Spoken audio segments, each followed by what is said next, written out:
Fala galera do MedClass, aqui quem tá falando é o Dr. George, seja muito bem-vindo a mais uma aula do MedCoach. Essa aula é uma aula diferente e é uma aula que eu vou deixar aberto aqui para quem não é aluno do MedClass. A gente vai colocar essa aula em todas as nossas redes. O objetivo aqui dessa aula é falar sobre tentar criar, né, um panorama, uma projeção, fazer um exercício aqui do que a gente espera para esses dois presidentes que estão na disputa do segundo turno no fim do ano aí, para o médico, né, para o cenário médico. Eu vou tentar fazer um exercício. Esse exercício ele não vai envolver nenhum tipo de julgamento e também eu pretendo não demonstrar nenhuma preferência política por nenhum dos dois candidatos. Meu objetivo aqui, única e exclusivamente, é fazer uma análise do cenário que a gente tem em relação a um presidente no que ele já fez nos seus dois primeiros mandatos e no que o outro fez nesse mandato que está terminando agora, dia 1º de janeiro, e ele pode renovar ou não se ele perder a eleição agora no próximo dia 30. O objetivo essa é uma pergunta que está sendo recorrente para mim, tanto nas caixinhas quanto dentro da comunidade do MedClass. Então o meu objetivo aqui é tentar fazer um exercício, certo? Tentar traçar um panorama para a gente se preparar. Deixando bem claro, eu não gosto de nenhum dos dois candidatos, não é a minha preferência, eu não tenho apreço por nenhum dos dois candidatos, eu não votei no primeiro turno e eu estou bastante relutante ainda em votar no segundo turno por diversos motivos, mas o principal aqui é que eu estou de coração aberto e não tenho interesse nenhum em traçar nenhum tipo de preferência. Por isso que eu não vou fazer julgamento dos acontecimentos, eu vou apenas listá-los e vou deixar para você fazer esse exercício do que importa para você ou não, certo? Vamos lá. Então, a gente vai começar pelo Lula, né?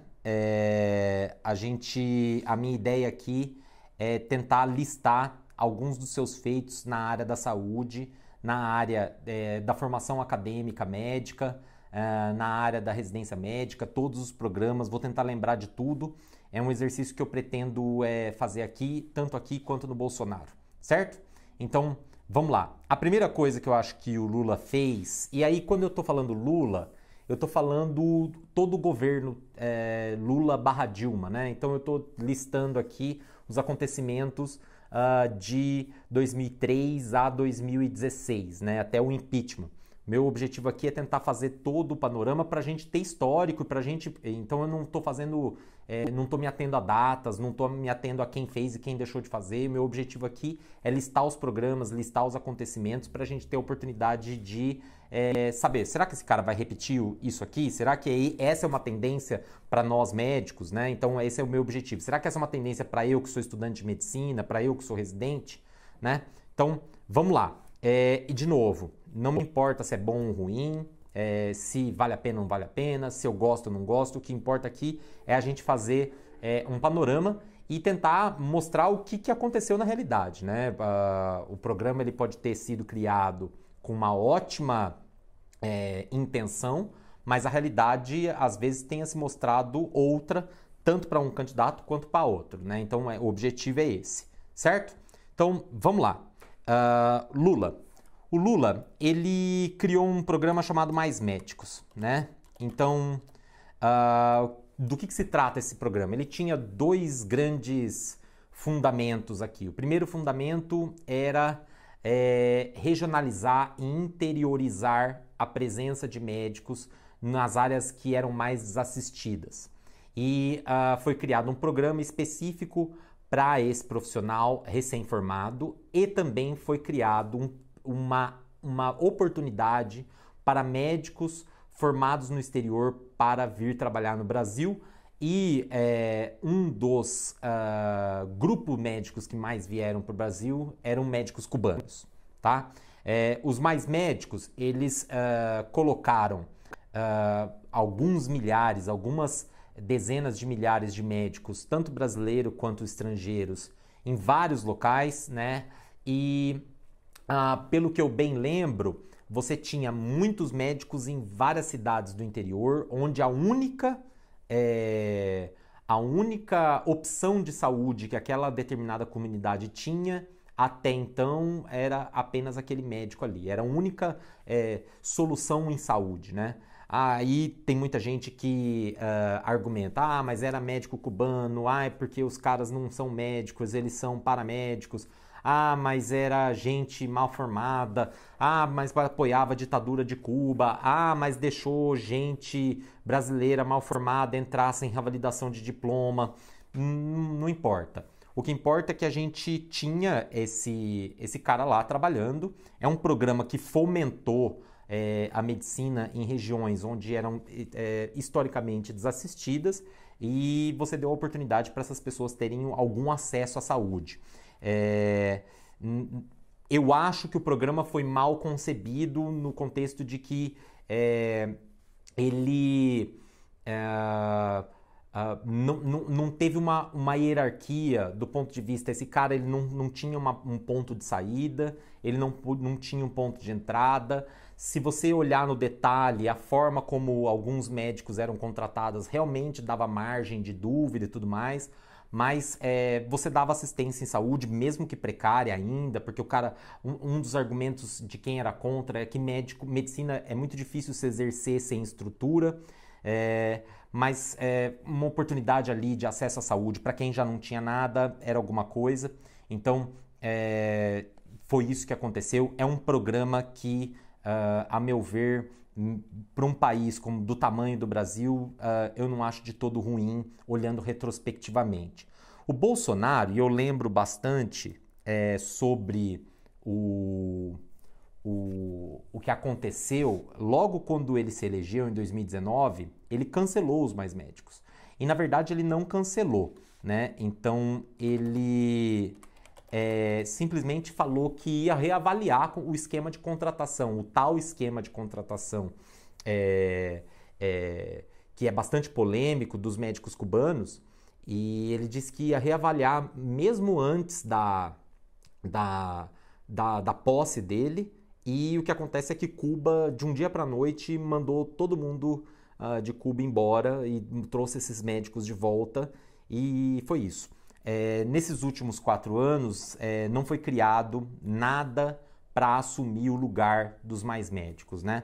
Então, é isso. Além disso, o Mais Médicos, uma dos alicerces, o segundo alicerce do programa Mais Médicos foi a criação de novas faculdades de medicina, né? Novas facu. Essa criação ela estava também com o objetivo de regionalizar médicos, então você colocava faculdades em cidades que não eram tradicionais na área de formação de medicina, e você dava oportunidade para umas cidades menores se transformarem num polo formador de médicos, de modo que você, tendo o médico lá regional daquela região, dá oportunidade para ele, após formado, ficar lá, né? Também havia muitas críticas, né? Foi criado muitas faculdades, a gente criou de 2006 a 2016, praticamente dobramos o número de faculdades médicas no Brasil. Muitas das faculdades foram criadas sem muitos critérios, faculdades sem estrutura. Vocês sabem muito bem, muito melhor do que eu, em que contexto que essas faculdades foram construídas. Essas faculdades, hoje o Brasil tem 360 faculdades de medicina, né? E a grande maioria dessas faculdades foram criadas nessa época. E essas faculdades hoje formam por volta de 40 mil médicos por ano, né? Nos últimos 4 anos, a gente não teve muita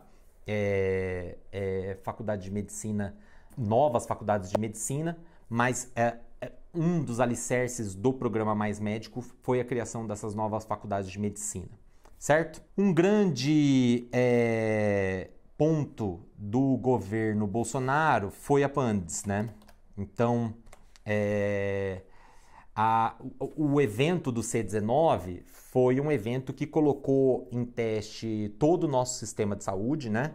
Principalmente o SUS, e a gente teve a oportunidade de ver que o SUS realmente é um sistema de saúde, apesar de todas as suas deficiências, que a gente sabe bem, é um sistema que aguentou muito bem e que se não fosse o SUS a gente teria saído muito pior dessa situação, né?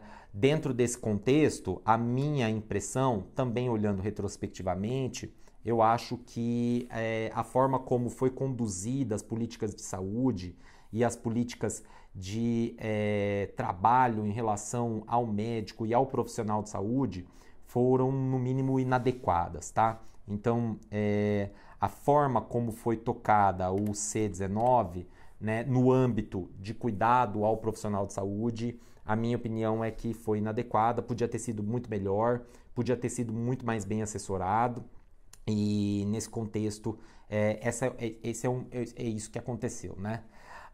Além disso, o que eu acho que aconteceu, que é uma coisa marcada do governo Lula/Dilma, foi a criação de grandes campeãs, né? O que são grandes campeãs? São grandes empresas por setores, então a gente tinha alguns setores bastante marcados no Brasil, então a gente tinha setor de agronegócio, setor de construção civil, setor de carnes e embutidos. Você dava, através de incentivo do Estado, a oportunidade do aparecimento de grandes campeãs, e essa lógica ela se perpetuou na área da medicina também, né? Em conjunto com essa criação de novas faculdades, a gente teve a oportunidade aí da criação de grandes grupos, grandes conglomerados universitários de educação médica. Vocês sabem também melhores que eu que existem faculdades de medicina hoje, grupos de médicos hoje que são donos de 500, 400, 1000 vagas médicas por ano, né? E essa é uma característica do governo de PT, e foi assim que o governo do PT do ano de 2003 a 2016 tocou alguns pontos da economia, e eu acho que isso é uma coisa que pode vir a acontecer, né? Então, tanto na área de saúde suplementar e /hospitalar, né? A criação de grandes players, né? A possibilitação, a abertura da possibilidade de criação de grandes players na área da saúde e na área de educação médica, né? Então, eu acho que isso é bastante claro, e eu acho que essa é uma política que vai se repetir ao longo do tempo. Outra coisa que aconteceu aqui, a gente também teve a questão da vacina, né? A gente teve um período, principalmente aí a partir do fim de 2020 até todo o ano de 2021 foi permeado relacionado à vacina. A gente teve uma grande chance de ter sido um país expoente na vacinação, mas eu acho que a gente perdeu o bonde aí nesse contexto, eu acho que a gente perdeu a oportunidade. E eu acho que isso reforça a forma como o profissional de saúde é tratado, e eu acho que nesse contexto também acho que a forma como a vacinação, o esquema de vacinação foi tocado no Brasil durante os últimos 2 anos, também não sei se foi adequado ou foi feito a contento, apesar da gente ter aí mais de 80% da população hoje vacinada. Eu acho que a gente poderia ter sido um pouco mais rápido, eu acho que a gente poderia ter palpado algumas vidas nesse contexto, olhando retrospectivamente. Lembrando, aqui também não é uma crítica, né? Eu acho que é muito fácil agora, eu sentado aqui, falar isso que eu estou falando, olhando retrospectivamente, e ter a oportunidade de fazer críticas. Então, assim, eu não quero fazer críticas, né? Isso não é um vídeo político, esse é um vídeo de análise. Eu estou tentando ser o mais técnico possível, eu quero que você perceba que eu estou escolhendo as palavras para fazer esse vídeo, porque eu também não quero trazer à tona uma briga política aqui. Eu quero analisar os cenários para ver o que a gente tem aqui de oportunidade. O que rolava bastante, né? E nos anos Dilma, principalmente, havia muita conversa, houve muita conversa sobre a prova de revalidação de diploma, né? Essa é uma conversa que não foi, não gerou muito debate, mas não foi para frente. Mas é uma coisa que foi tentada de alguma forma por grupos políticos, por grupos educacionais. Então ocorreu essa conversa. Essa conversa aconteceu no governo Bolsonaro. Teve inclusive um deputado que tentou aprovar uma lei de revalidação, depois caiu. Ele teve outro cara que também tentou aprovar uma suspensão da revalidação de diplomas para trazer médico de fora. Então, esse é um tema que eu acho que vai começar a aparecer cada vez mais, e há forças grandes e importantes no país que fazem e vão fazer com que essa prova aconteça, e isso eu acho que vai ser inevitável nos próximos 4 anos, e é uma coisa que já vem sendo discutida há bastante tempo e tem muita gente de olho nesse assunto, certo? Bom, você vai me perguntar quem que eu prefiro, né? E aí agora eu vou dar uma análise pragmática em relação à situação que a gente está vivendo hoje. Um ambiente de extrema polarização, um ambiente extremamente acirrado, e eu vou dar a minha visão sobre o que eu acho. A primeira coisa é que governo nenhum vai fazer bem para você. O Brasil é o que é, muito provavelmente não vai mudar da água para o vinho, independente de quem esteja sentado na cadeira de presidente da República.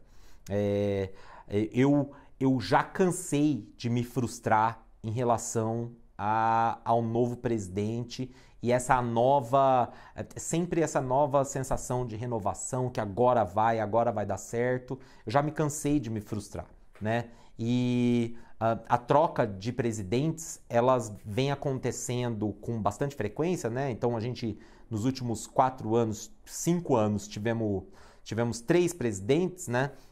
E sempre as eleições e os acontecimentos políticos foram permeados de uma promessa de um Brasil melhor, e a realidade é que não melhora muito, né? E o Brasil sempre vai ser isso, esse troço meio estranho, essas situações que só acontecem por aqui, e que se você for explicar para qualquer americano, norueguês, alemão, o cara não vai entender as coisas que a gente passa e as coisas que a gente acha natural e lida muito bem.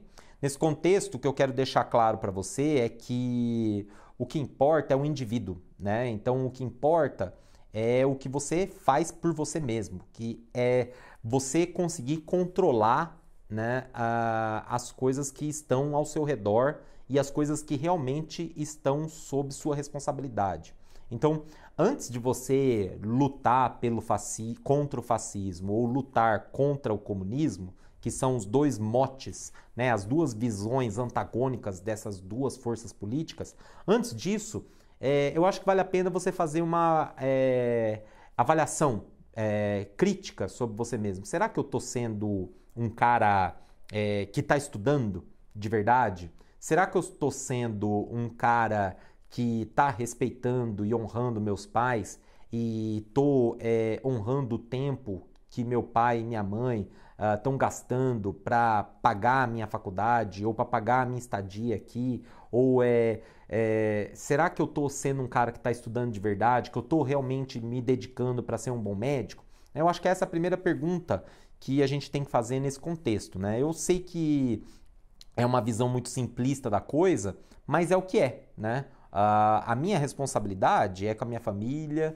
com a minha esposa, com os meus amigos, com os meus pais, com as pessoas que trabalham comigo e com os pacientes que eu atendo, né? Eu sou de uma cidade do interior do norte do Paraná, não há muito que eu possa fazer, né? Então, o meu objetivo aqui, o meu microcosmos o meu objetivo é realmente atuar para o bem e tentar ser o melhor possível para as pessoas que estão ao meu redor, né? Na minha microcomunidade, né? E é o que eu venho tentando fazer, e isso eu faço apesar do presidente que estiver na cadeira, sentado na cadeira lá no Planalto, né? Eu acho que se você encarar a tua vida dessa forma, você vai se frustrar menos, né? Eu acho que se você encarar a tua vida mais ou menos por esse viés, você realmente vai perder menos tempo, né, da tua vida, porque esse ambiente ele é feito para você perder tempo, para você ser consumido, para a tua energia ser consumida,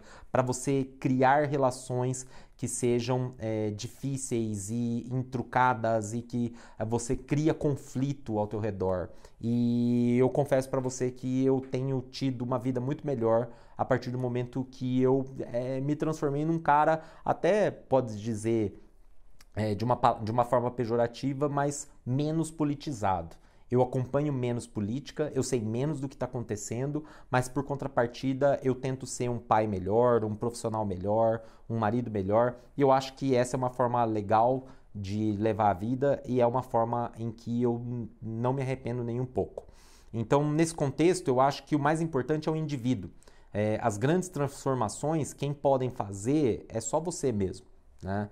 Então, é isso. Para mim é independente, eu trabalho para cuidar da minha família e trabalho para ter uma vida minimamente aceitável, independente de quem esteja lá na presidência da República, porque eu sei que o cara que estiver sentado lá, ele vai atrapalhar a minha vida de qualquer forma. Então, é isso. Essa foi mais uma aula do MedClass. MedClass é uma plataforma de ensino focada para estudantes de medicina e médicos recém-formados. A nossa principal missão é ensinar tudo que o cursinho e a faculdade de medicina não ensinam. Lá a gente fala sobre vários assuntos relacionados à formação acadêmica e ao mercado de medicina de maneira geral. Se você gostou dessa aula, se você se interessou pelo que a gente falou, se você gostou da forma como a gente entregou esse conteúdo, a gente tem milhares de assuntos abordados lá na plataforma em mais de quase 800 aulas que estão disponibilizadas para todos os nossos mais de 5.000 alunos. Se você tiver interesse de testar a plataforma sem compromisso por 7 dias, tem um link aqui embaixo que vai te dar essa oportunidade. Feito? Um grande abraço, eu te espero lá dentro. Tchau!